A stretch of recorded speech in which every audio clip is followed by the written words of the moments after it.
ายดีทุกคนเนาะมื้อนี้ก็เป็นมื้อสุดท้ายของการเก็บเกี่ยวสบายดีทุกคนมื้อสุดท้ายแล้วเนาะของการเก็บเกี่ยวเนาะนี่ก็คือเอาไปซ้ำตอนเช้ามื้อนี้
กระไรเศร้า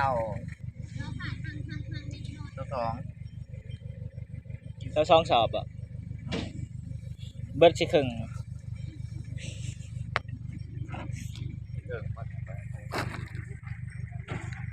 มีไข่มันกองใหญ่มันก็กองขึ้นหน่อยเลยสูงขึ้น เอาจอมันขึ้นบ่ ทำให้เราสิมาลงเหมือนเป็นทางนั้นเนาะ ผักกินเขาว โอ้ยอยู่เงื่อนนะกันของคำลงแล้วกินอะไรได้บางอย่างเอาลงอาทานเอาไปเอากันห้องกันมา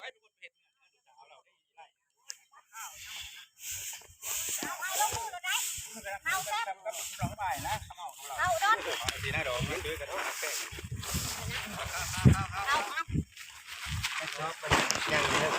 เอาไปทางไหนที่ติดเข่า กินไม่ได้กินอะไรเพื่อนเดียวมันจะอีกแล้วกินอีกเท่านึง ยังกินตัวนึงไม่ใช่เราบอกทำเด้ บ่ายนี้เพื่อนจะขาแบ่เพื่อนว่าตอนนี้กินขาหมูมากินก่อนเนี่ยไม่ใช่ดอกเขามาผิดดิเขามามันกันไหนจะมาขี้เลยมันจะแสบเขามากินเอาค่ะโอ้ยเหรอ กินอิ่มแน่บ่อิ่มแน่เนาะ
เอาได้คนสองสามหลังได้เข่าอยู่นั่นได้เข่าหก ขอบพ่อแล้ว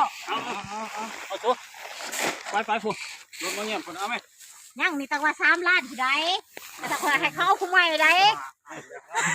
โอ้ยไงมีคู่อีก ใส่กดคู่ ใส่ก้อนคู่เอาน้ำแม่เสียโสบไรกะโอ้ขอตักเอาไว้ดิ เขาจะมัดกำมาได้เนาะนี่เขียนไป